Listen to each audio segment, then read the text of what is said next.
You could make it. Glad you're all here. Good to see you all. I'm Dan, your friendly fishmonger from dansfish.com. We do this every Wednesday, 7 p.m. Mountain Time. For those that don't know where that is, that's 9 p.m. Eastern. And I'm glad to be here with you again.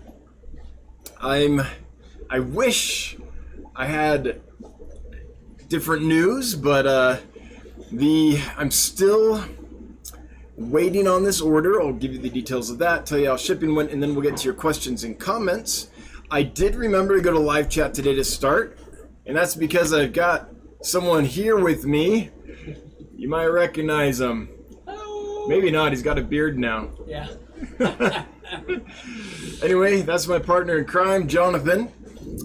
It's Dan's birthday if nobody knows. Oh, That's geez, why we're out here. Yeah. So, yeah, Jonathan surprised me by showing up on Saturday, right? Yeah. So I walked out in the living room, and Jonathan and his whole family were there, and I had no idea they were coming. They showed up to surprise me for my birthday. I had a birthday this weekend, and it was awesome. So, yeah, they didn't just show up like unannounced. Like, my wife knew. They planned it all. So it was it's been a really, really cool few days to hang out with my brother and see him again. And of course, as you can see, grinding away, coding more stuff, making stuff better for getgills.com. That's just how it is. I see a super chat here from Left He. Apparently it's not Lefty anymore, it's Left He. For $1.49. Thanks, Lefty. Good to see you. Glad you're here. Oh, birthday cake. He gave me a piece of birthday cake. That's awesome. Thank you. Thank you. Thank you. It was a happy birthday. It was one of the best ones, which it shouldn't be because I'm getting older now and birthdays should be like, but no, it was great fun. I love birthdays. All right. Now, let me give you an update. So the order's looking good.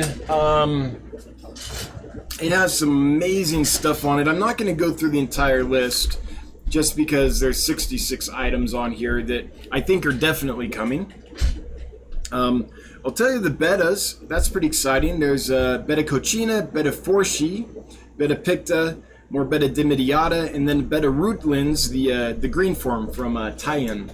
And then I've got about 30 species of rainbow fish coming, and I don't want to go over those all individually because it would take forever.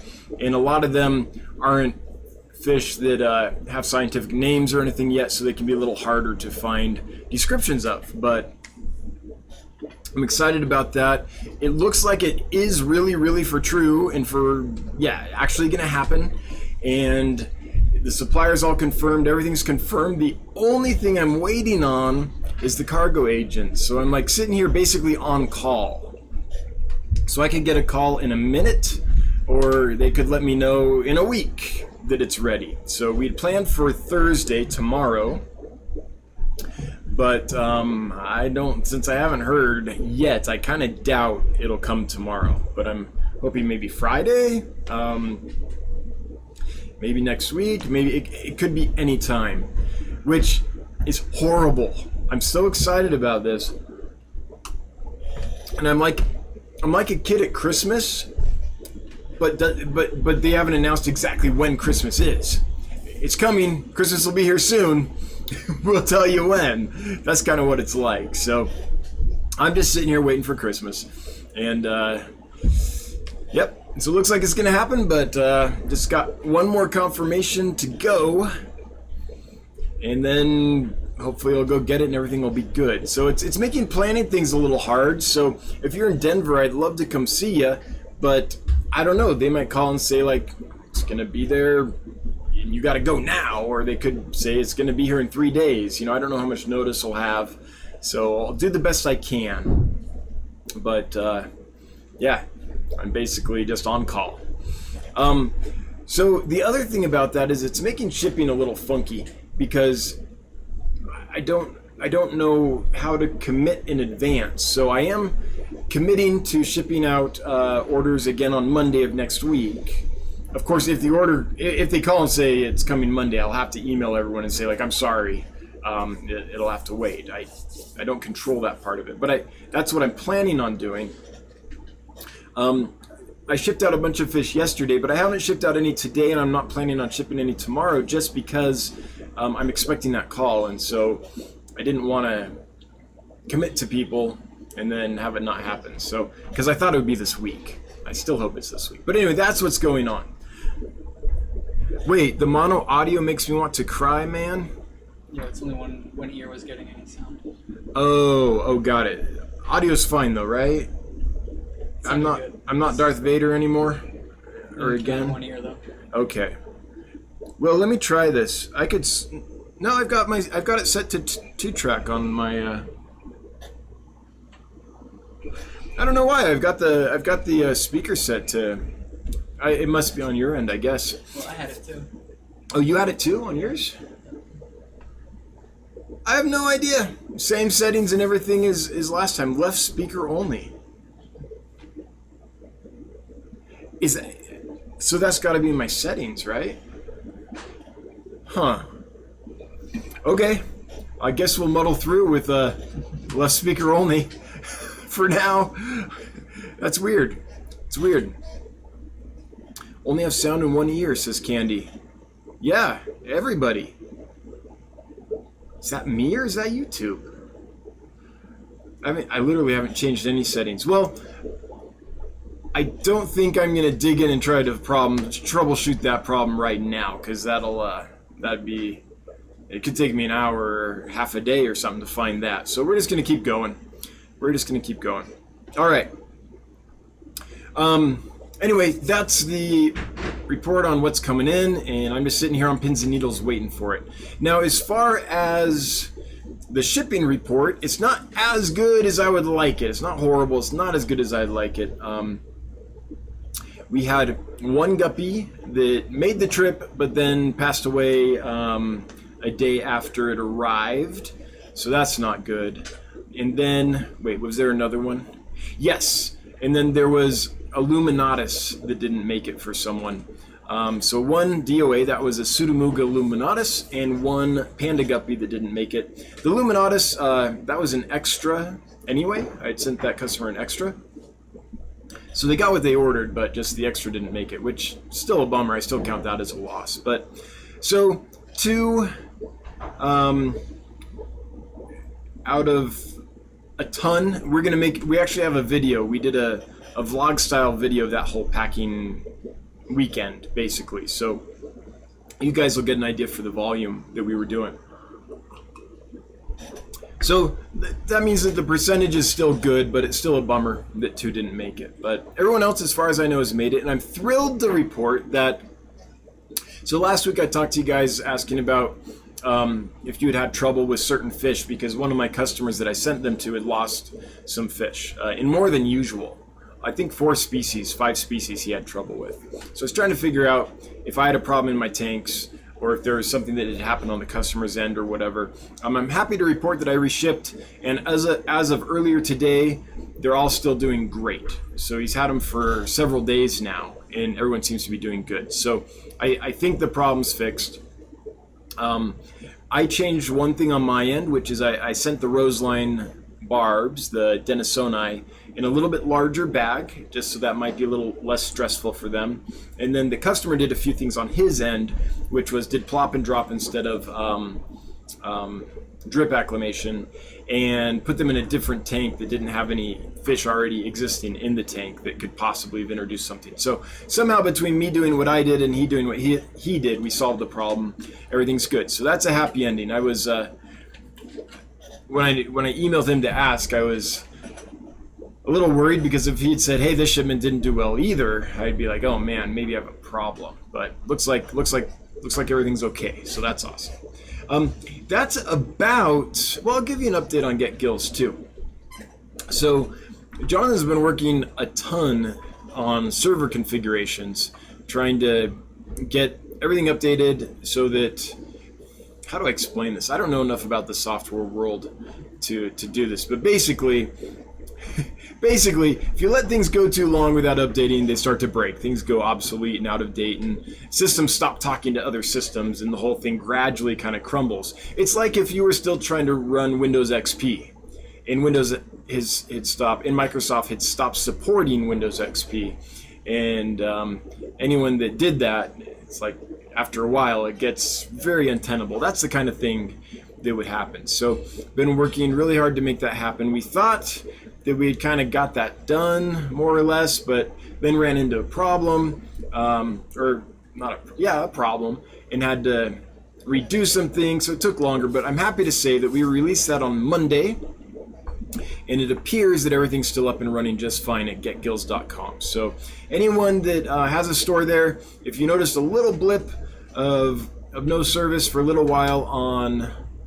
Monday night, I believe, or super early Tuesday morning, then that's what it was. But you should be all back up and running now. If you do have any problems, if you would reach out to us, Dan at getgills.com, and let us know, then that means that we missed something and we have to go back and fix it. But I think we're good. All right, that's about it. So only a 13-minute ramble today, which is good because it means I can get to more of the questions and comments. I get through every stream, and there's a whole lot of questions and comments I never get to. But we've got more time now, so we've got an extra, say, 17 minutes for that. So that's good. I should be able to get to more of you this week. Let me get to the giveaway, and then I'll get to that. All right, so today's giveaway is Melanotania lausustris, which is the turquoise rainbow fish. To enter that, hashtag SoBlue, SoBlue, and you will be entered to win. SoBlue, S-O-L-U, I'm sorry, hashtag SoBlue. And if you do that, if you want to be entered to win, put that in the chat, and at the end we'll do a drawing and might send you a couple. So I'll send those out on Monday, and they're big, just so you know. My guess is about 3 inches, maybe some are a little bigger. So they're pretty large, so don't put them in with like chili rasboras or something. And they're an amazing fish. The thing I don't like about them is the pictures. The pictures never show them right. The pictures show kind of a blue fish, and that's true, they are. But when the males fire, they get a bright yellow or orange line from the mouth up to the dorsal fin, just stripe right up the front of the fish. And they flash it and it glows. And that color contrasting with the blue is super stunning. I mean, the blue's nice, but once they fire up and flash, there's just the perfect mixture of color on that fish to make that really highlight itself. So it's a really cool fish in my opinion. All right, so with that, I'm going to get to questions and comments. I am, for once, look at this, I did it right. I am in live chat. Dun, dun, dun, dun. I remembered because Jonathan told me. So I should be able to get to you guys without having to jump around and things. Fish Tank Barn, hashtag get off my lawn, or get off my law. Happy birthday. Hey, thank you so much. Thank you so much. Deuce the Noob, please fix the audio. I don't think I can. If the audio problem you're talking about, Deuce, is that it's just coming from one side, we're just going to have to muddle through because I can't troubleshoot that live. It's going to be a big problem. Deuce the Noob, the mono audio makes me want to cry. Oh yeah, I'm sorry. Sorry, did not know that was happening. Don't have a clue why. You know, I'll try one thing real quick. I'll just unplug and replug in my microphone. If that's it.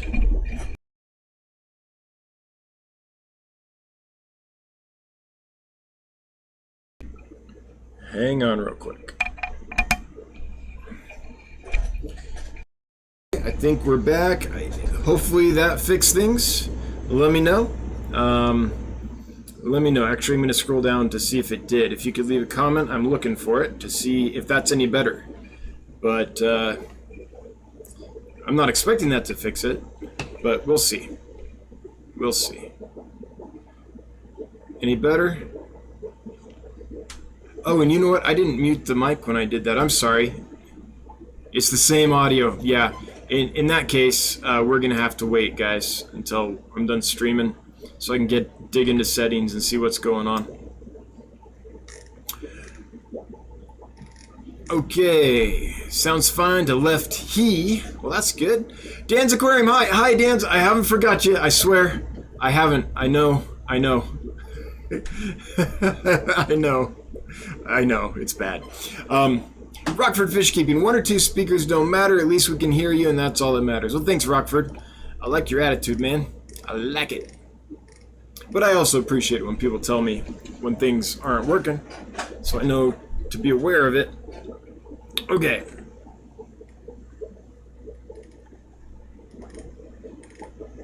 Here we go. Big Yak 35. Trying to think on what to add to my 18 Rasbora Tetras in my 90-gallon long. It could be 21. It could be 21. Yeah, I can't count them. I understand. You got a big tank and a bunch of little fish in it. Any ideas? And anyone else here? Big Yak, can you tell me what kind of Rasboras you have? They range from the Boraris genus, tiny little peaceful things, on up to kind of big man-eaters. Not quite man-eaters, but man-biters for sure. So, I don't know which species of Rasbora you have. Rasbora tetras. I would need to know which species of Rasbora you have. I'm not sure what a Rasbora tetra is. To me, that's two different families of fish, but maybe there's a common name Rasbora tetra that I don't know. So I'll need a little more information, and then I can help you. Sorry about that. Just don't know. It's like Austin Powers. I'm the boss. Need the info. Guppy Love, Dance Fish. They're amazing in person. Yes, they are indeed. The Melanotania lacustris is really beautiful in person.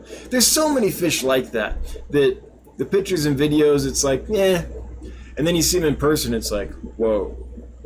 It's so much of what a fish is when it comes to color and beauty is iridescence. And I don't know yet of a camera or a video camera that picks that up with any kind of regularity. Yeah. Diana Connor, I'm worried the pump in my tub is too strong for the golden white clouds. Are they sensitive to current? They love current, Diana. White clouds want current. So they come from pretty quickly flowing streams and things, high oxygenated water. If you think of like our native shiners that come from the creeks and stuff, it's similar to that. Say a rainbow shiner or something like that.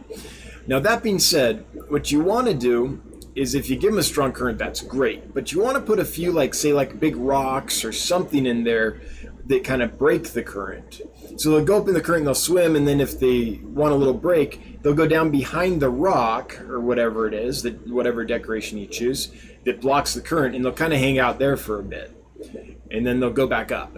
So they like strong current, but it's nice if they have an opportunity to escape the direct flow of the current when they need to.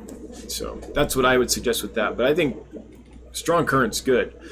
Without being there in person or actually seeing a video of how they're acting, I couldn't know for sure. I don't know what pump you're running exactly, but they do like water movement quite a lot. Gary Duncan, are Serpe tetras as calm and not fin nippers like white skirt tetras? Yes, Serpe tetras are as calm as and nippy as white skirt tetras, meaning they nip. Yeah, in my experience, both those species are kind of nippy. So Serpes, okay, so it's not that every Serpe tetra will be nippy all the time. I have seen instances where Serpe tetras don't bother anything at all. But I've seen other instances where they've shredded the fins off of a betta. So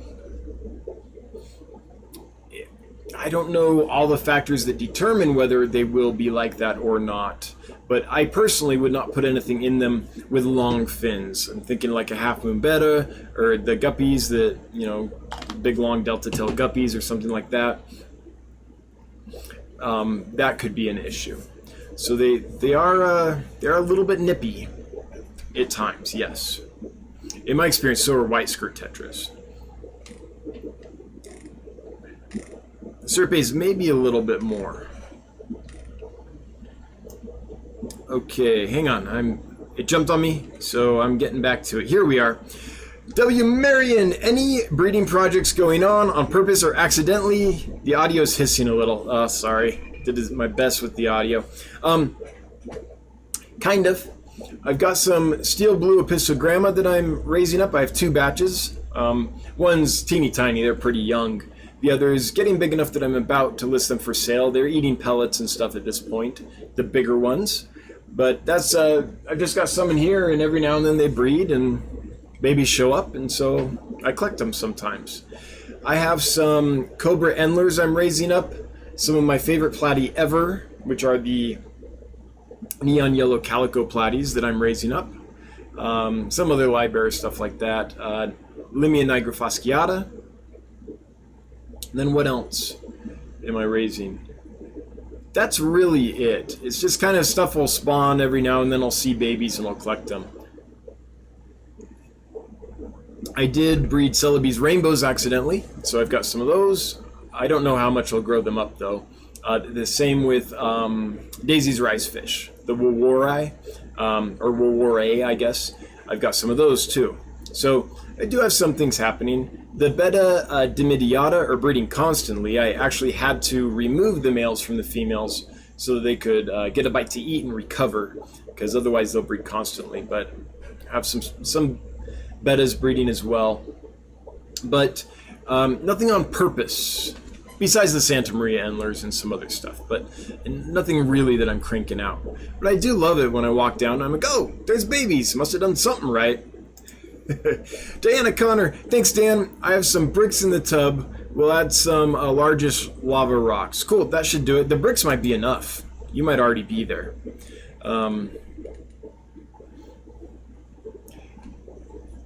Yeah, I'm trying to think of how you could tell if they were stressed. I mean, if they're in the current, they're kind of just hanging out and going back and forth and up and down and stuff, they're probably fine. If they're like at the back and they're like, you know, where the current is the lightest, if they seek the point where the current is the lightest and they stay there and they don't ever leave there and they're still struggling, that's how I guess you could tell that they were maybe a little too strong on the current. Guppy Love, I can believe how fast you sold out of the Madakas. Yeah, pretty fast. So, Guppy Love, I haven't sold out completely, but I'm pretty close. And if you're talking about the orange lamé guppies, not lame, lamé, like the French fabric. Basically what happened is a section of that batch didn't have orange in it. They came in white lamé. And so I have some more that I need to ship out Monday for the orange lamé. And so I'm gonna send all those out and see how many orange I have left and count them very carefully and then relist there. I might only have a couple left. I didn't want to oversell and then have to send people just white lamés when they wanted orange. So I'm just trying to keep the inventory, manage the inventory in a way that people get what they expect. But I do expect to have a few more to list probably Tuesday after I've caught everything that I ship out Monday, but not many. And by the way, the Miyake, the white Miyake are amazing, and I still have plenty of those. In fact, I like them better than the orange lamé because they have this bright iridescent stripe down the dorsal, not the dorsal fin, but the top part of the fish, and it glows. It's like if a neon tetra had a white stripe that was thicker and it was across the top of the fish instead of across the side. It's kind of like that. But I like them both. They're both pretty. But if you're 10 feet away, the one that's going to catch your eye is the white Miyake. The orange lamé are nice, but the lamé is the glitter, all the little sparkles on them. And they have a lot of it and they're really pretty, but you have to be closer to see it because they're very tiny, those little spots. Whereas the Miyake, it's a big, bold stripe that catches the light and you can see it clearly from far away. I am Sugar Hill. How did the blackworm shipping go? Well, it went good and it went bad. So I haven't figured out how to do it consistently, so I kind of decided I'm not going to do it. What happened is the first shipment that I sent out went great. Got there, everything went great. They looked, I caught them, I rinsed them out and everything. They looked fantastic. I sent them, the customer was happy, everything worked well. The second batch, I harvested the blackworms and I rinsed them out and I put them in the fridge, and then, you know, rinse them out 2 or 3 times a day. Rinsed them out, put them in the fridge, rinsed them out, put them in the fridge. I don't know why, but for some reason they never got clear. What usually happens is you rinse them and rinse them and rinse them, and eventually they have voided all their food and they're clean inside, and you stop getting nasty water coming out of them, right? It becomes a lot cleaner, and they look like you would expect healthy blackworms to look, and the water around them isn't all smelly and foul, or it takes a while for that to happen. The second batch I tried, I don't know why, but I could never get them to the point where they cleared enough that I was comfortable shipping them. And I spent a long time trying to prep them, and by the time I think 3 days had rolled around, they still weren't ready. They were starting to stop being solid blackworms and turn into that brown kind of blackworm that nobody wants to get. And so I didn't end up sending them out. Instead, I contacted the customer and was like, look, these aren't good, I can't send them. And I just refunded the customer. So based on that experience and the amount of time it took to do those and all that, I've decided I'm not going to do it anymore. It wasn't worth the time. I don't know how to do it well enough. I think to really do it, I'd have to have like a trout run, basically. Something set up like that where there's high water volume going through constantly to really clean them out very efficiently. So they can't like get back and re-eat their own waste or something like that, right? And I don't have that set up at all. So it kind of worked, but it didn't work well enough, and the expense and the time and the space to set up what they would need, I think, to do it like that, it's not going to happen right now. I hope one day to be able to do that, but it's a mixed bag, so I've decided not to continue.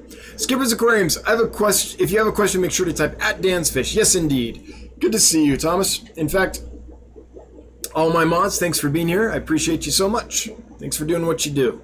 T-Shot, I got ick in my community tank, picking up ick tomorrow, turning up the temp gradually, Cardinal Tetras, Rummy Nose, Corys, Orange Flash Apistos. Any other tips to fight this off? Thanks, Dan. If your aquarium is not planted, I would add 5 grams of salt per liter. I don't know what that works out to in gallons without doing a little conversion on Google, but 5 grams of salt per liter of water will really help. Now, you don't have to do that though. If it's a planted tank, don't do it. It'll kill all your plants. And if you do it, make sure you dissolve the salt in a separate container of water first, and then mix that into your aquarium water. Corridors have, and lots of catfish, have a reputation for being sensitive to salt. I don't think they are, but what happens is if you didn't pre-mix it and you just put a bunch of salt in your aquarium and it goes to the bottom and then the corridor swims over that, then they're going to get their system's going to get hammered by that salt, and of course they're going to have a problem because it's not dissolved. They're in a highly concentrated salt. So the way I do it, just dissolve it and then pour it in, and you won't have a problem. And by the way, I do this all the time. Like every fish I ship is in 5 grams of salt per liter of water. That includes the Corys, that includes the red lizard catfish, that includes the Mistus bimaculatus, all of them that I ever do. So as long as you pre-dissolve it, fish are not sensitive to salt. The problem is when you dump it in and you create a pocket in your aquarium of high concentration of salt. So that can help. The ick is kind of bothering the epithelium, drilling holes into the epithelium, and what that means is it's harder for the fish to maintain osmotic regulation because there's a bunch of little pinpricks in it that water can get into. Adding the salt helps prevent that from happening. So that's the only other thing I would say. Also, be careful how high you turn up the temperature. I personally never do. You can, there's nothing wrong with it, until you go so high that you don't have enough oxygen dissolved in the water and the fish suffocate. So don't go too high, and it all depends. A tank with a huge biomass in it can't go as high as a super clean tank with only a few fish in it. So each tank is different on how high of a temperature it can get to before you have problems with oxygen saturation in the water. But just be aware of that. Deuce the Noob, how many CPDs do I have to buy off you to get a discount? I'm not sure. Deuce, if you would email me how many you're thinking, I can let you know. I'd have to do some math on the back end to figure that out. I almost never do discounts, honestly, because what I'm trying to do is not overcharge and just charge enough to keep the margin I need to stay in business. But at a high enough volume, I will. Like someone bought 15 humphead glass fish from me, and so I gave them a little discount because those are big, expensive fish. I think they were, what were they going for, $40-$45 a piece. So even though you cut the margin a bit, I could do that. However, we had a stipulation, and the stipulation is if I gave a discount, then there was no guarantee at all. And I only did this because this is a friend. What happens if I give discounts? If there's a problem, I don't have the margin to fix it. Right now, if anyone has a problem, it's fixed. So I'll send you a refund, I'll resend the fish, I'll do whatever helps you achieve your goal. If you're trying to breed and you only got a pair and one of them died, I'll send you, and you lost the male, let's say, and I'll be like, okay, I'll send you a male on Monday, because even though that's probably $29.50 in shipping, and I'll pay for the shipping, you can't complete your goal if I just give you a refund. So what I try to do is find out what the customer's goal is and then react accordingly. However, when I do discounts, if there's any kind of problem, there's absolutely no margin to fix problems. So I generally don't do discounts for that reason. I'd rather be able to do the things right and be there to back up my product if there's a problem. I know fish aren't products, I get it, but we're talking about something we sell, so I'm going to call them a product for now. Rather than give a discount and then if there's a problem have to be like, ooh, I don't know if I can do that. So it's all kind of built into how the price is. So I've done it a couple times, but it was usually for quite large groups of high value fish and usually to friends. So yeah. I guess what I should have said is no and moved on. That would have been simpler. But I don't want to just say no and move on.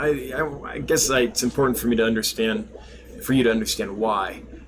Like for example, so it's a hard policy too, and that's recent. I used to be a little loosey-goosey with this. It used to be that if there was a problem and it was a long-time customer and I was like, would you like a refund or a reshipment? And they're like, don't worry about it, it's good.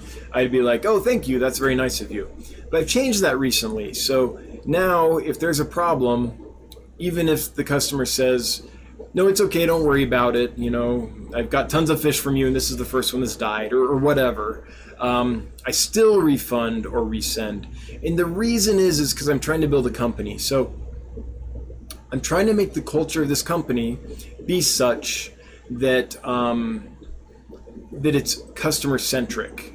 So it's not like, what can I get out of the customer? It's how can I make the customer successful? And it's important that I kind of set some, I don't want to say rigid, but some policies up and kind of adhere to them in that direction now, so that as I hire employees, that culture is already embedded and it just becomes part of what they do and what they expect. So it's kind of easy when it's just me to give us Aquatics $5, hashtag no discount. Bob's a lot more concise and clear than I am sometimes. Thank you, Bob. I appreciate it. So it's important that I set those policies and really adhere to them as I project growth and project the need to hire employees and things, so that it just becomes part of the company. So that the employee, when something goes wrong, doesn't have to ask and be like, can I give a refund or can I reship or whatever? It's just, okay, that happens, I do that because that's what's good for the customer. So now, even when something goes wrong, when a customer emails me and says, oh, I lost a fish, but don't worry about it, it's fine, I'm not asking for anything, just want to let you know, I'm still gonna send a refund. Yeah. So I'm just trying to build the right culture, I guess. And in order to do that, it's hard to give discounts. Guppy Love, are you still breeding the swords? Kind of. I mean, they're there. Can you see them? There they are, all that red, the light. Hang on. Well, we're not going to get a good view of them, but I still have them. I honestly think I might be done with them. I don't know, I go back and forth. Every now and then I'm like, oh, I'm going to sell them to someone so they can continue the project if they want. But then I'm like, oh no, they're so cool and I've been working on this for so long, right? So I don't know, but I think I might get there fairly soon. I feel it coming. I'm just not quite there yet. So Dan's Aquarium, it's fine, you're a busy guy. Thanks for understanding, man. It's not because I don't want to get it set up. I do. So I want to do a collab with you, and I will. I just have to find the time to get into it. Left he 32138. Do you know when you might get or have Siamese algae eaters again? No, pretty soon. They're a fish that I generally like to carry just because everyone needs them.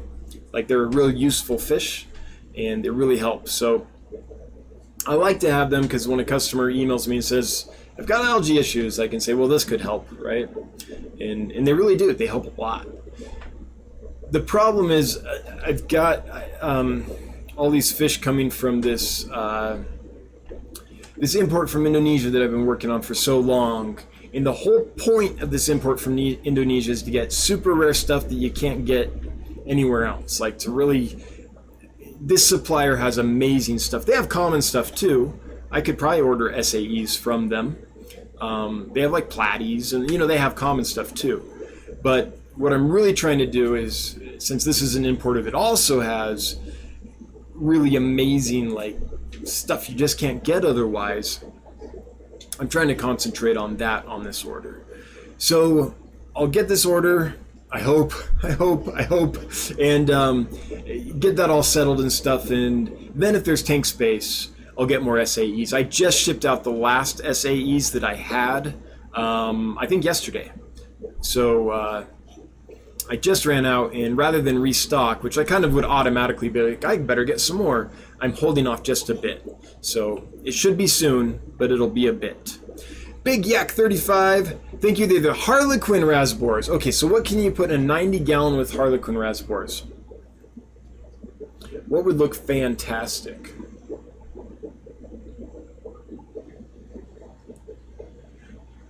Well, I think that those rice fish I was describing earlier will look fantastic. I think most tetras would look great. Man, a big school of chili rasbors would be stunning in a tank like that, because in that much space, they're gonna kind of pal around in not a tight ball, but they'll kind of group up and swim throughout the aquarium. And once they settle in and color in, and they're each firing that red, and you've got, I don't know, 300 of them in a football shape that's swimming around the tank. I've seen that before. That's stunning. So I guess the thing I would suggest you look into is small schooling fish in large numbers. Rummy-nosed tetras in a large school are fantastic. What else schools nicely? You know what would be awesome? I don't have any I could sell yet. I have a school of them in here, but I'm not going to sell them. But if you had a large school of African glass catfish, a big group of those, they're a tight schooler. They're very unique, and you would need a large number. You would need, say, 100, 150. But if you did that in a tank that size, that would be the same effect of a really unique schooling fish. I think that would be stunning. They're once they settle in, they're rock solid, but they are a little delicate in the shipping. So if you have a pet store by you that has some that have been there a while, that's kind of what I would look for in that fish. A massive group of corridoras would be fantastic. Little pygmy corries in a tight school are awesome.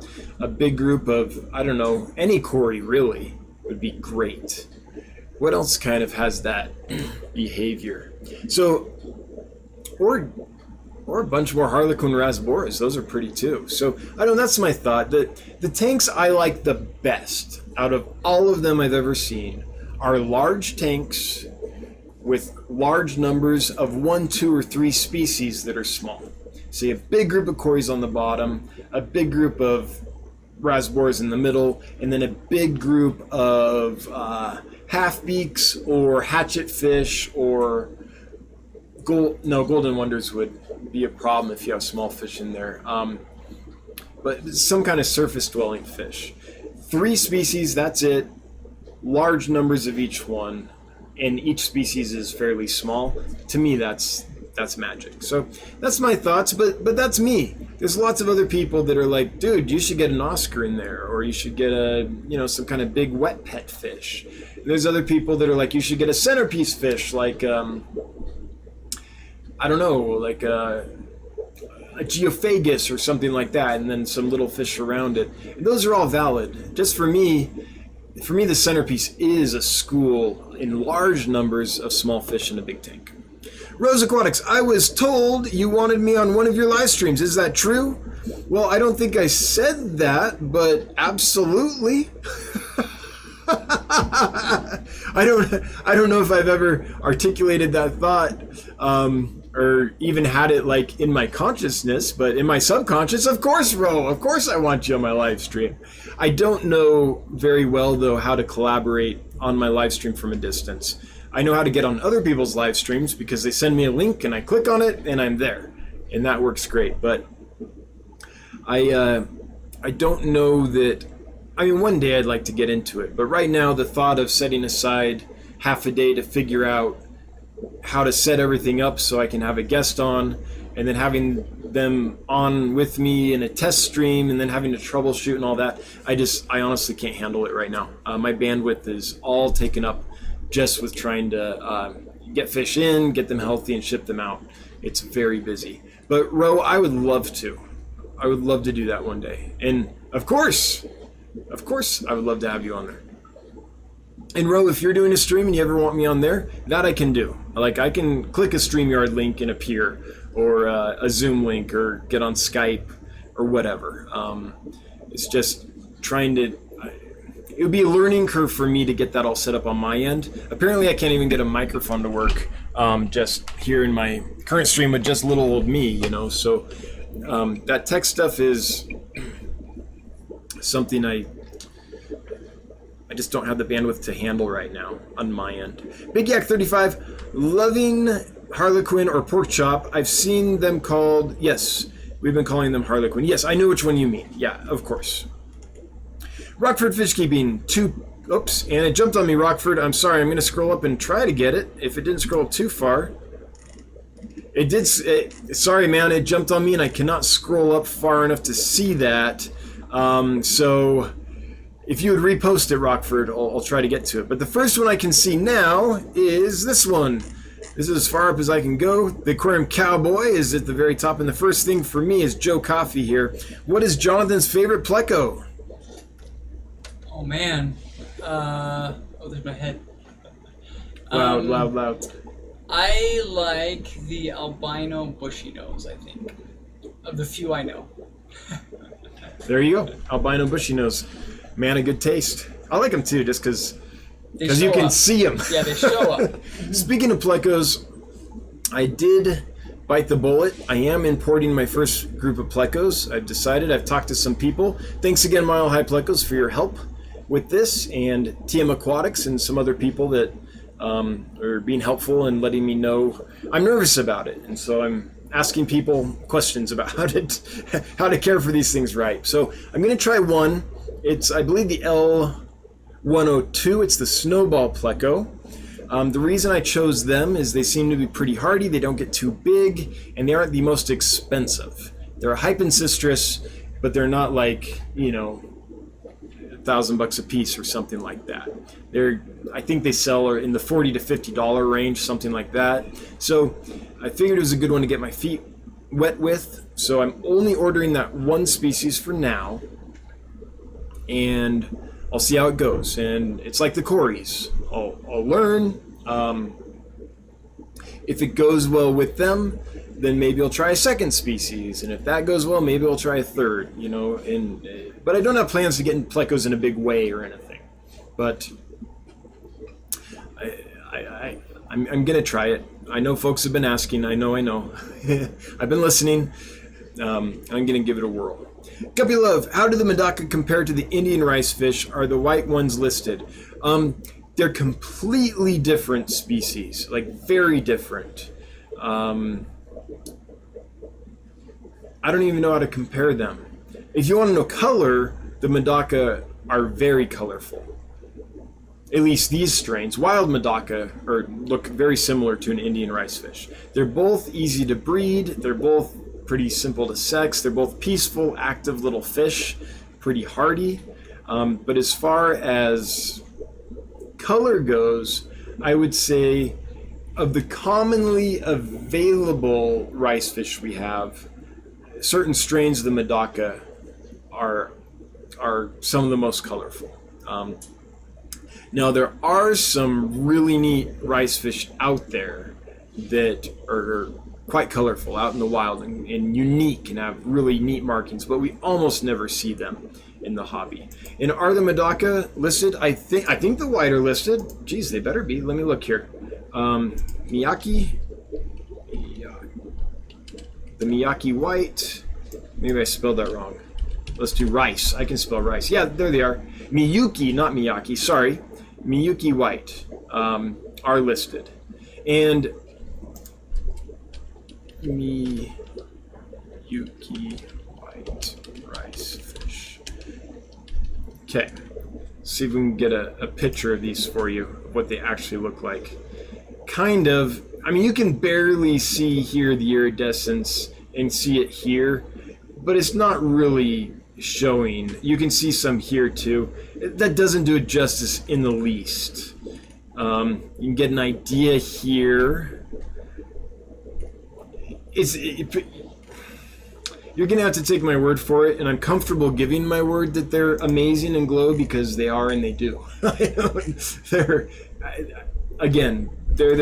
the one when I walk by the tank at a distance, I'm like drawn to it. The same reason I'm drawn to the neon yellow calico platyus. Just you walk by and you can't help but notice them. They're really pretty.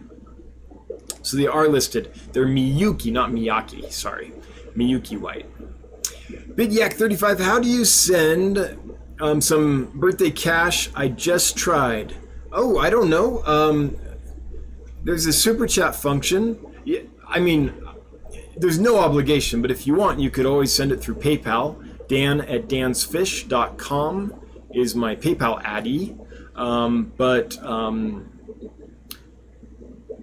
I think the super chat, you'd have to get your card connected and all that stuff. So that might be why you can't do it. But I appreciate the thought, and if you can, wonderful. And if you don't, thanks for the thought. That's appreciated as well. Priscilla MK, what are you doing there? You're supposed to be here. I know, Priscilla. I wish I was, because that means my order was coming and I knew when it was coming. Let me check my email real quick, just to see if they've let me know. Nope.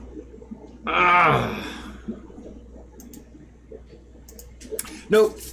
I wish I was there too, Priscilla. I can't wait to see you and Mikey.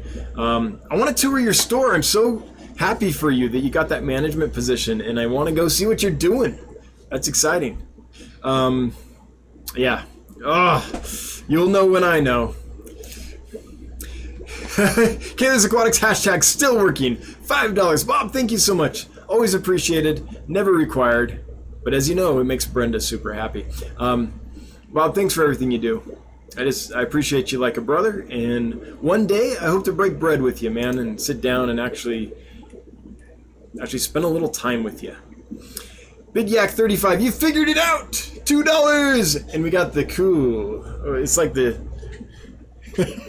I'm so cool I'm limp. Thank you, Big Yak. I really appreciate it. It really never is required, but it is very appreciated. Thanks. Hat Trick Farm is here. Hey, Hat Trick Farm. Good to hear from you. I hope you're doing well. Nice to see you.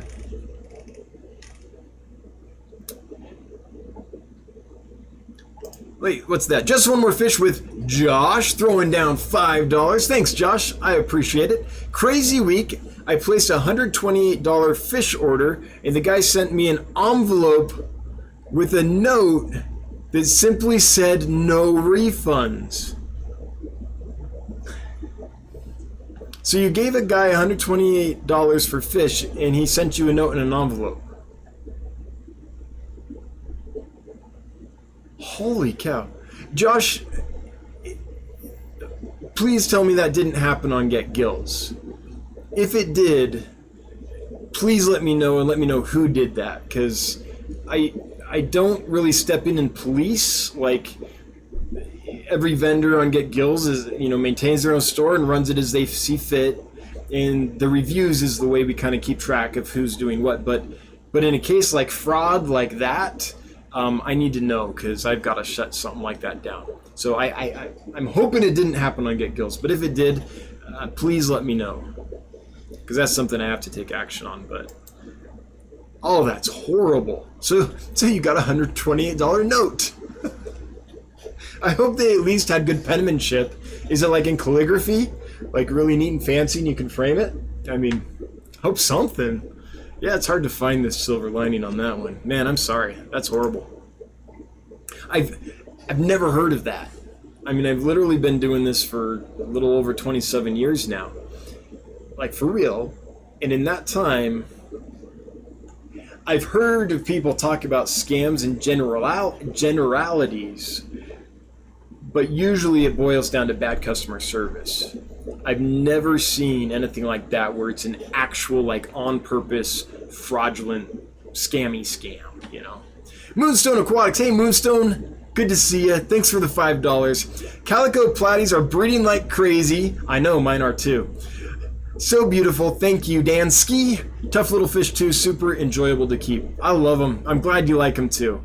Every now and then, we all have different tastes, and every now and then I'll talk about something to someone that I really like, and I'll go for a while, and then they'll be like, yeah, I don't really like those. And I'll be like, oh. So it's nice that knowing that sometimes when I recommend something and kind of, I feel like put my reputation behind it a little bit, that it really is that nice for other people too. I'm sure it isn't always. I'm sure there's people that, don't like that fish, and I get it. We all have different tastes. Well, I need a moment because Moonstone Aquatics Super Chat is frozen because I was clicked on it when it disappeared. So I need half a second here just to pop out chat again. Just a moment. So just take... Here we are, and we're back. Let me scroll back up and get to where we were. Almost there. Thanks again, Moonstone. Okay. Okay, it only lets me scroll up so far, and I can see... Wait, hang on. I could go further. Yeah, the next one I can see is Lefty, who says, loving all the fish I got in yesterday. They have all colored up super nice and are all settled into their homes. Thanks so much. Hearts. Well, hearts right back at you, Lefty. So glad that they're doing well for you. Appreciate it. Thanks for letting me know. Edgar Anonymous. Okay, let's try that again. Hang on.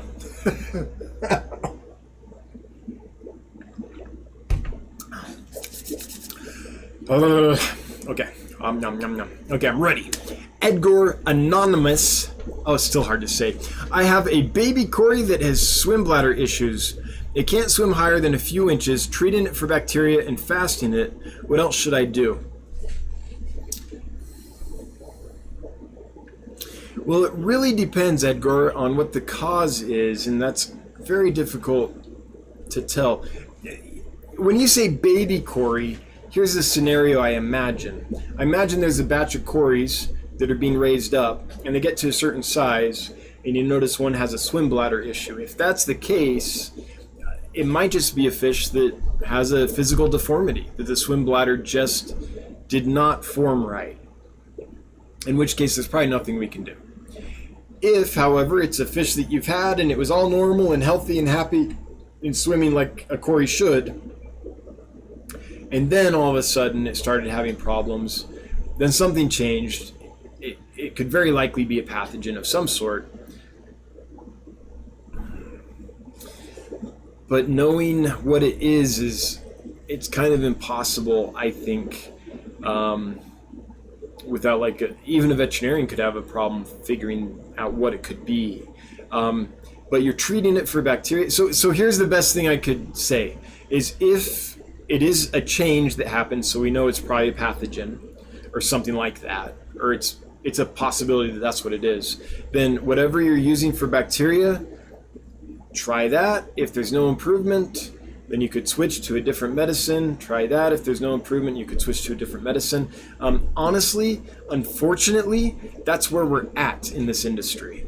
It's without access to veterinarians that do fish in most of the nation. I don't think there's access to that. I definitely don't have access to that here. Then the best we can do is, well, I'm going to try this. Is it working? Nope. Okay, I'm going to try this. Is it working? Nope. Okay, I'll try this other thing. So it's really a kind of informed guessing game is the best we have. I wish I could help you. I wish I knew what to do, but I really don't. And I would be playing that game if it was my fish. Okay, I'll try this. Nope, try that. That's what I would be having to resort to. So I can't give you I can't say anything more about it than that because that's all I would know to do. Rockford Fish Keeping. Back to Edgar. Unless you could identify a specific pathogen somehow, if you know how to do that on a microphone, you could do a microscope. You could do a fecal sample or something. If there's something obvious in there, that then it's a little better. But Rockford Fish Keeping. Sad to say, one of the discus has white poop. Oh, that's not good. Tried everything I had and no go. So I went and got API General Cure and medicated flake from Ken's Fish. Fingers crossed. Oh, I hope that works for you. That is what I would try first, is probably General Cure, Prozzy, and Metro. When did that start, Rockford? Is that a new thing? Is the fish still have good body weight? So a couple things on discus is check temperature. 86 is great. They like it nice and toasty. Check water parameters. Even a little ammonia or a little nitrite can quickly turn into a real issue for discus. So I check that. Otherwise, I think you're on the right track. If the water's clean and the water's hot, then API General Cure would probably be what I would try. If that didn't work after a while, and yeah, the flakes, if it is still eating, then definitely some medicated flake or medicated pellets or Repashy that you mix, somehow getting the medicine in there would be a good idea. Sometimes I think the flakes work, and then sometimes I'm like, those aren't working at all. So I'm still on the fence about those. But yeah, you're on the right track, getting medicine in them. And then the other thing is, be aware that just because there's white poop doesn't automatically mean that it's a parasite. It could also be a bacterial infection. It could be a virus. Basically, stringy white poop in a fish is the equivalent to a human having diarrhea. It's a symptom that something's wrong. Could be stress, could be a parasite, could be bacteria. You could have the flu, which is a virus. You could have heat stroke. You could, there's all these things. So the best we can do is, okay, is it a parasite? We try. It's that same thing that I talked about with Edgar. But I hope it goes okay for you. Let me know. I'm sorry to hear that. Just so you know, they were treated for worms. They went through 2 rounds here, Metroprazi and Levamisol. So if you don't see any improvement pretty quickly from that, then it might be time to move to the antibiotic, because they did go through some deworming here. Kyle, what's the best case for breeding bushy nose? Kyle, I don't know. I'm not a pleco breeder, so I'm not the best guy to talk to about that. I would maybe if Mile High Pleco's in here, he could answer to that. TM Aquatic, some other folks that do a lot of plecos. In my experience, bushy nose will pretty much breed in anything. The bushy nose were never very picky. They would breed in an upturned flower pot if there was nothing else, like a flower pot on its side. In PVC, sometimes they would just breed with nothing in the tank, but I think ideally it would be something like a large watering spike or some slate that's glued together and things like that. But I'm not an expert on breeding plecos.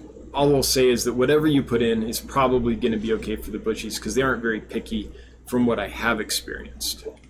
Big Yak, I figured it out, connected my card, and sent you some love. Thanks again, Big Yak. I appreciate the love. Deuce the Noob, $2. Hashtag confirmed working. Awesome. Does that mean that my microphone's working? Like both speakers are working now? Because that would be awesome, because I didn't do anything. So I love it when I can fix things without raising a finger.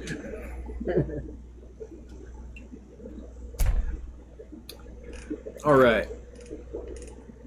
Big Yak 35, happy birthday. It was an awesome weekend. It was busy. We packed a ton of fish, but it was nice having my brother around and his family. Killers Aquatics, you missed a super chat above Josh's. Oh no. Oh, okay, I think I got to that one. The envelope, yeah. Thanks, Bob, because if I missed that one, that would have been bad. I want to know. He should have spent that 128 on Dan's fish at Get Gills. Sorry, fish friend, so bad. Dang, that's an expensive note. Yeah, that's first I've heard of something like that.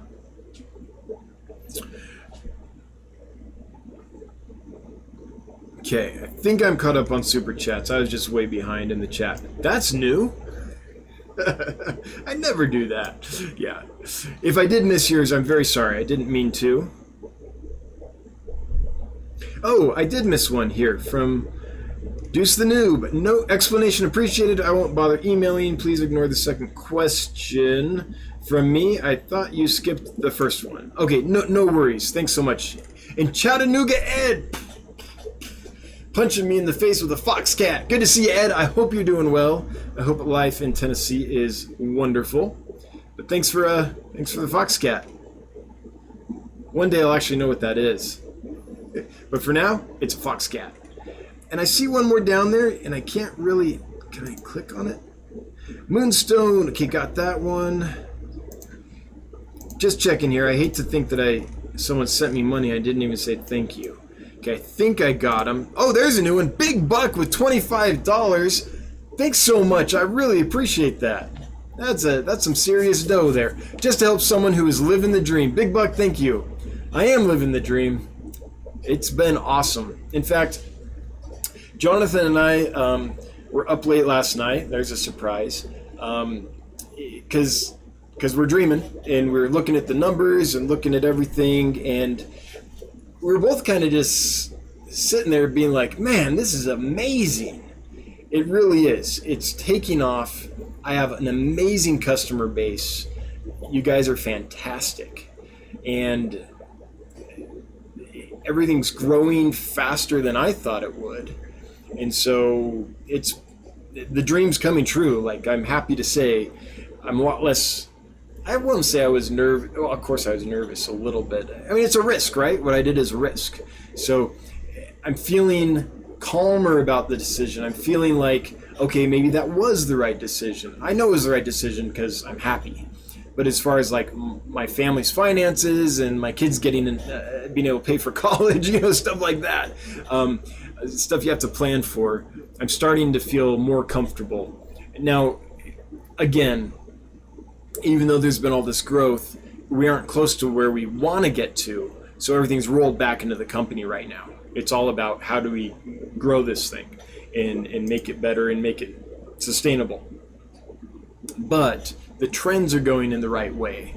So that's really encouraging. Yeah, we were just looking at the numbers, and each time it was like, this is working. Okay, let's check this statistic.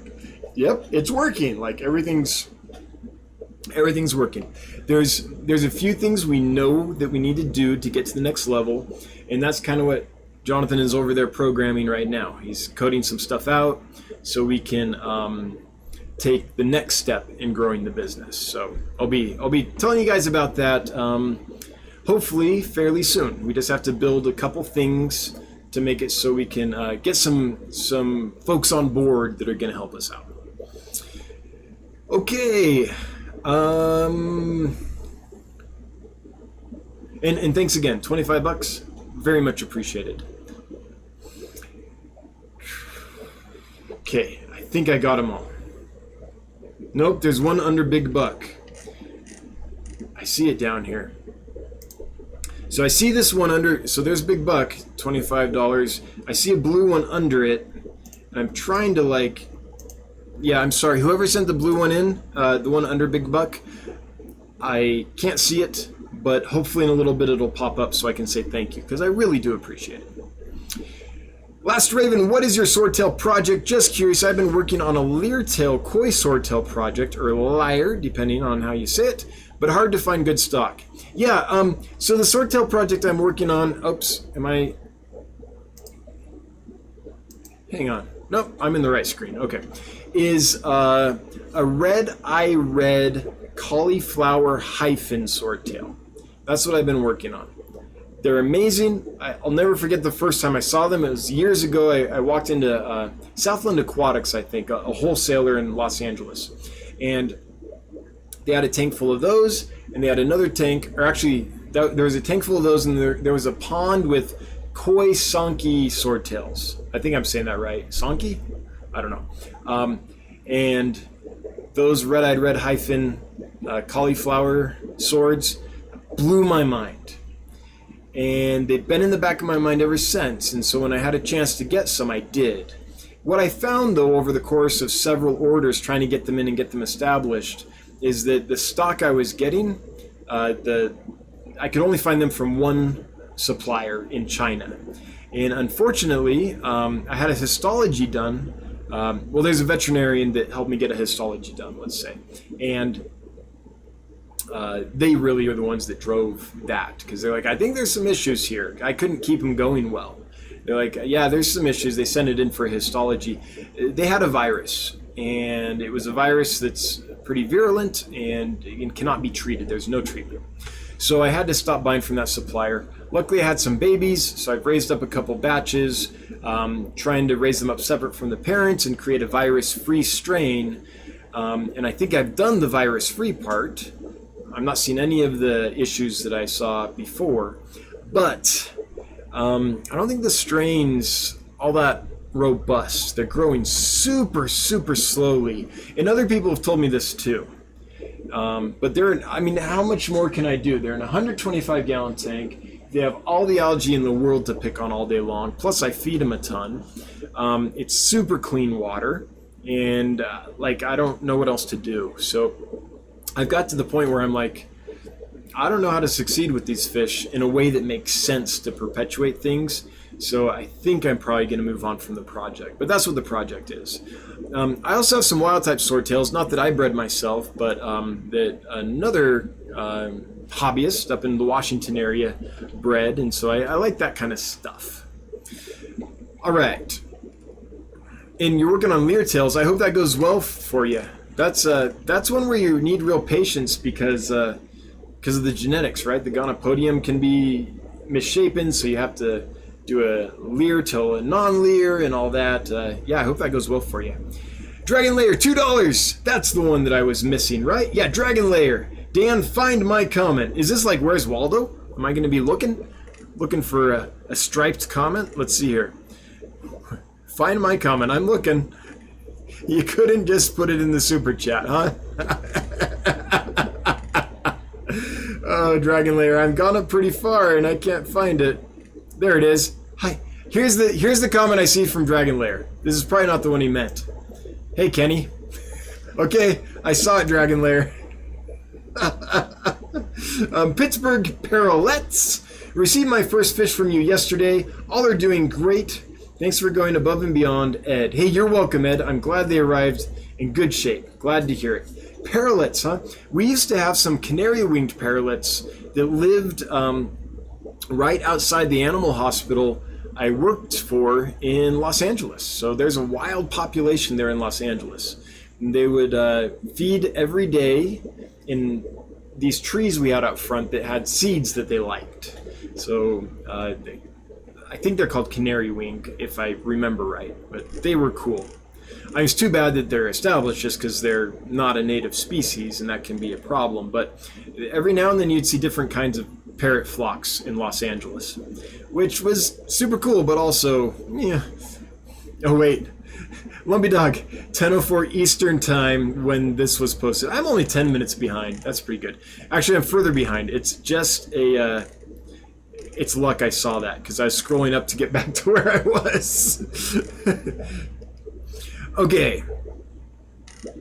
Hang on, still scrolling. Just one more fish. Okay. Oh, I don't want to miss this one. Just one more fish with Josh. Also had a package that I sent out get lost. Fish were in the box for 9 days, but were healthy when they arrived. You're doing it right. That's how you know. The client said they're doing great. Josh, I'm so glad to hear it. Whatever you're doing to ship the fish, you're doing it right. That's how you know. So many companies and sellers pack fish, and they're only going to do okay if they get there the next day and there's no delays at all. Maybe. Sometimes they don't do okay even when there are no delays and stuff. But if yours can be delayed 9 days and still arrive healthy, good job. That's where we need to be. We hope that never happens. But we really need to be prepared for when it does, because we don't control that. So awesome. I'm like thrilled for you right now. Okay, did I catch up? I think I'm caught up on the super chats, except for one more I can't see. I should be able to see it in a little bit. Okay.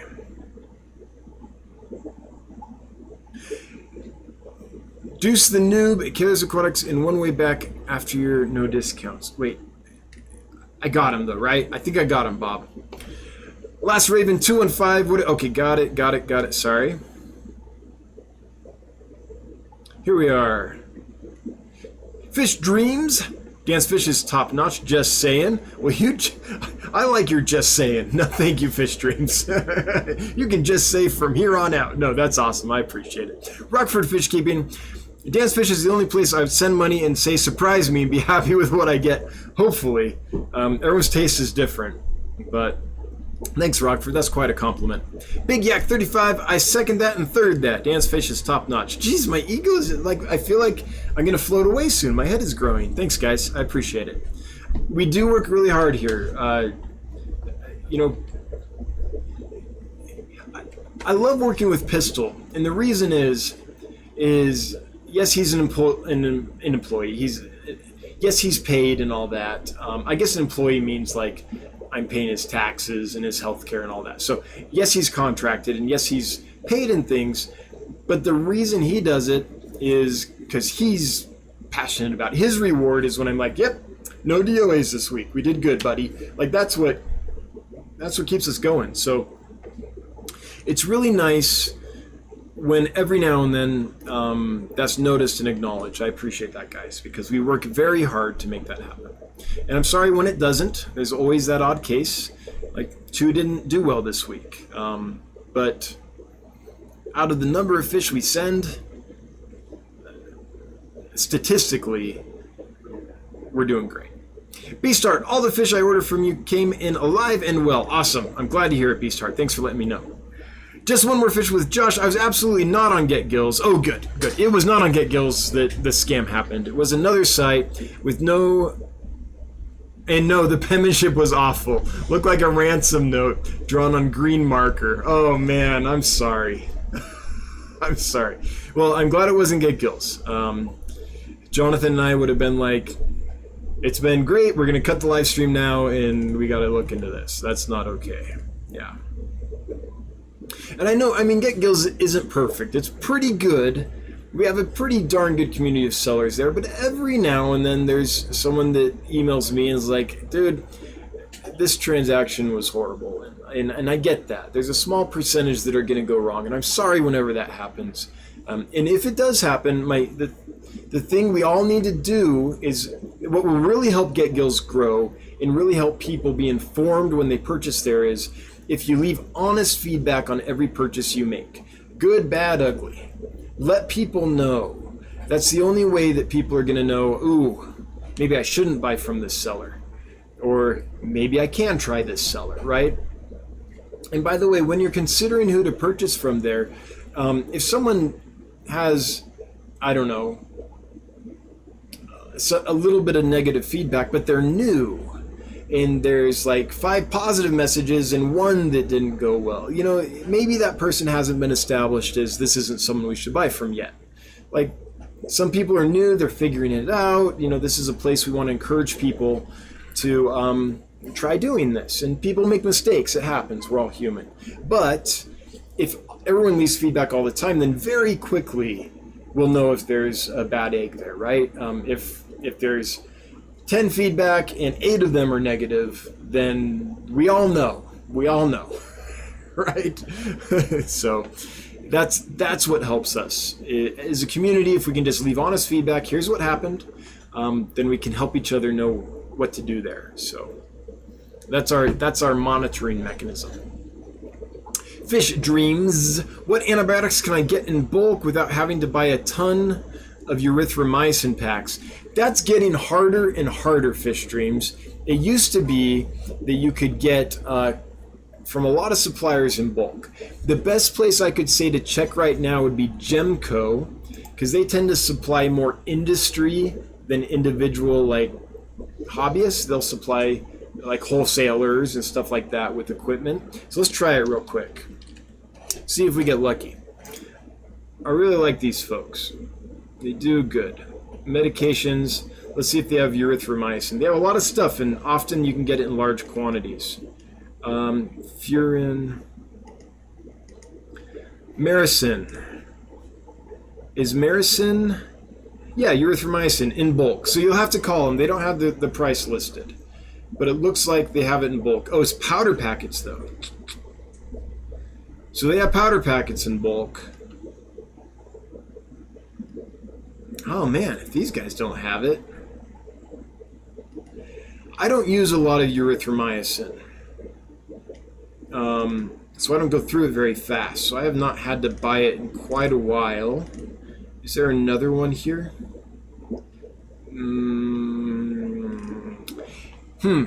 So what I tend to do when I buy medicines, as suppliers gradually dry up and I have to look for new suppliers, is I just get on Google and I start looking in bulk. And 850 grams is usually the size of the bulk pack there. And so I just start looking for that, and hopefully it pops up. What I have had to do, though, more recently, this was before COVID. With COVID, I haven't been able to do this, but eventually I had to just find a manufacturer and buy directly from them in bulk. So I actually buy directly from manufacturers in China and stuff to get mine now. ARG, though, might have it. You know what? Okay, there's one more thing, because I want to help you out, because this can be hard to do. eBay ARG erythromycin. Oh, I spelled that wrong, I'm sure. Yeah. It's not showing. I can't do it like super quick on a live stream, but on eBay, you can sometimes still find stuff in bulk. So that might be a place to check. But I'm sorry, it's just getting harder. Things are changing, and unfortunately fish medicines are are being restricted, and manufacturers are not manufacturing or selling bulk anymore due to restrictions and other things. And it's, it makes things a little more difficult. Just when we're fish with Josh on the bright side. Well, I'm glad to hear there's a bright side, Josh, because that was no good. On the bright side, I added 12 more tanks this week, and I'm up to 60 tanks. World peace, brother. In a 275 square foot room. Still have room for more. Yeah, you do. Are you doing the side on, like the short side poking out thing? I know what you're talking about. Yeah, good for you, man. That's awesome. That's really exciting. And I'm glad to hear that in general your shipping's on par. Delayed 9 days and still made it. That's good. W. Marion, I was reading about environmental DNA tests. They think they could be developed so that water could be tested at fish farms or when fish arrive to look for parasites, bacteria, etc. That would be amazing. Like a test that picks up trace DNA from different pathogens. So all you had to do is test the water. Oh, that'd be nice. W. Marion, if you ever find out that's actually become a thing, that it's like been developed, hopefully I'll know about it. But if you ever find out that happened, would you please let me know? Because if I missed that memo, I'll want that memo. That's like I feel like we've made a difference in shipping, and that's spreading. Like other people are doing it too. People are starting to be like, wait a minute, this could be done better, and not being satisfied with poor shipping anymore. So that's starting to generate and go. The next thing we've got to get going is how do we, and I don't have the answer yet, like I've got to work really hard and dig in really deep and educate myself on how to do effective fecal smears, skin scrapes, basically everything I can with readily available equipment and things to diagnose and treat my fish, because there's no vet close to me. There's not going to be a vet close to me.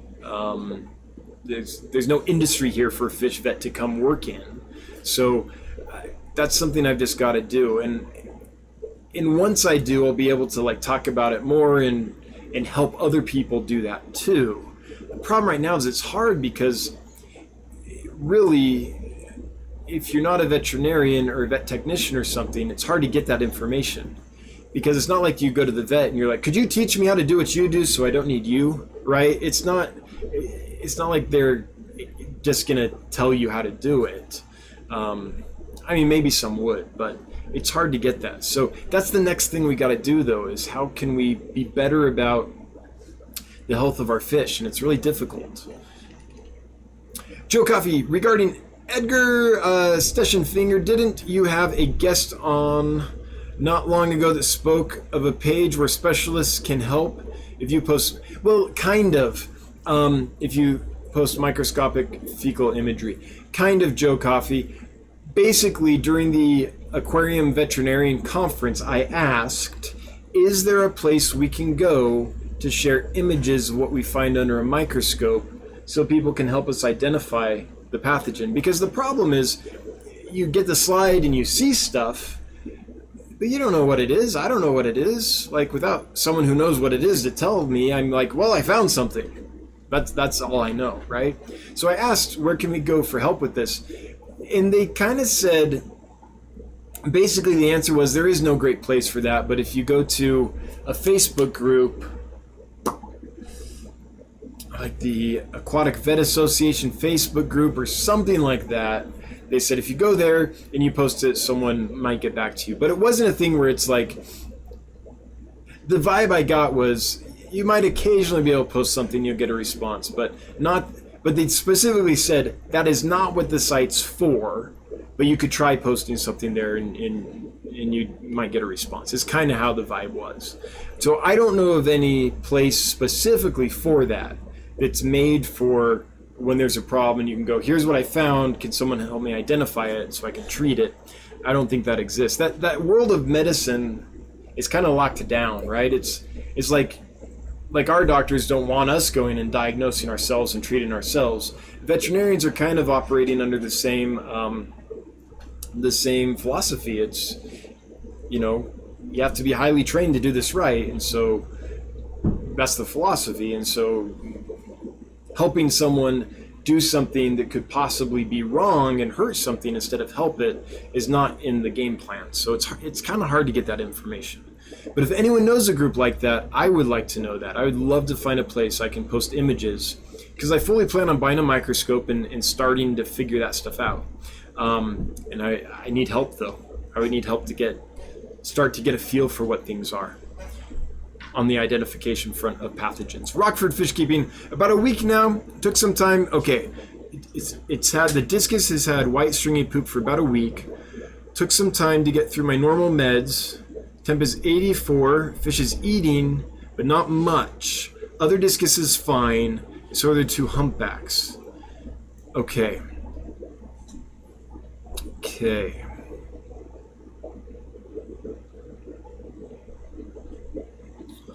All right, so it's only been a week. Yeah, I mean, if it's still eating, there's still hope, I guess is what I would say. So give it a try.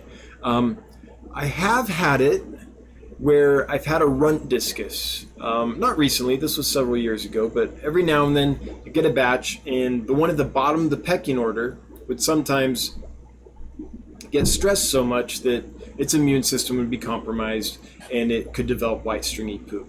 What worked for me in those instances is I would move it to a separate aquarium, and I would heat the heat up really high and just keep it there by itself. And that would often do the trick. Take it out of the stressful situation, and it can kind of recover and recoup. And often those would turn into big, beautiful discus once they'd had a chance to do that.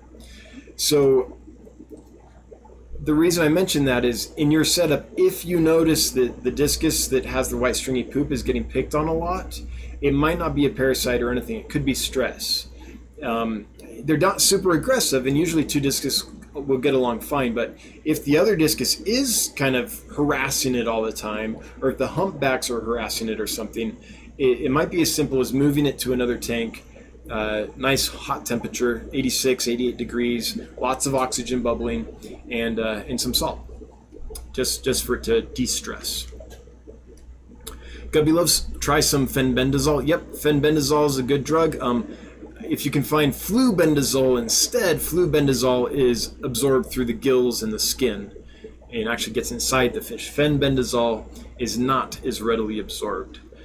To really use fenbendazole adequately in fish, it's recommended by the sources I've read to actually put it in food so it's ingested, because it's not going to absorb readily. Okay, here we are, Lumpy Dog, 10:04 Eastern Standard Time when I posted this. It is now 10:30 Eastern Standard Time. So we're 26 minutes behind, we now know. But we're gonna go ahead and shut her down because it's 8:30, so it's time to be done. I apologize to anyone if I missed your question or comment. I just want to do a quick look here to see if I can see. I know I missed a few super chats that I could not scroll down far enough to see. Let's see if I can see them now. Was it? Let's see here.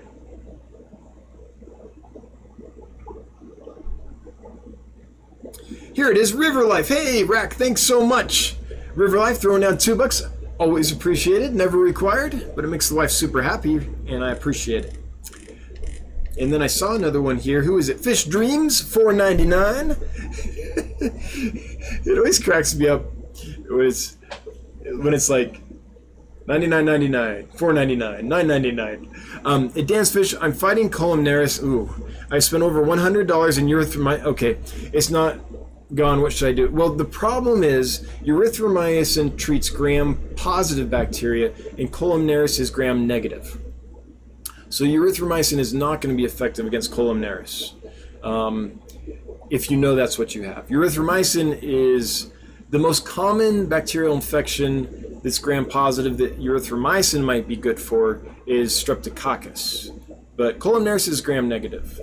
So is Aeromonas, the two most common. So you got to switch medicines. The erythromycin won't treat it. Kanamycin and nitrofurazone in combination is what I have found to be super effective against colonaris. So, which you have to do it in a separate hospital tank because it'll totally crash your filter, it'll kill your plants, it'll kind of destroy your ecosystem. But if you can take your fish, move it into a hospital tank, bare tank, nothing in it, just an air stone. If it's a skittish fish that needs a place to hide, you can put in like some PVC or a mop or something, but nothing biologically active. Stuff needs to be clean, right? Don't feed it and treat it with a combination of nitrofurazone and kanamycin together and salt, 5 grams per liter. I've knocked out a lot of colonaris that way over the years, so that would be my suggestion.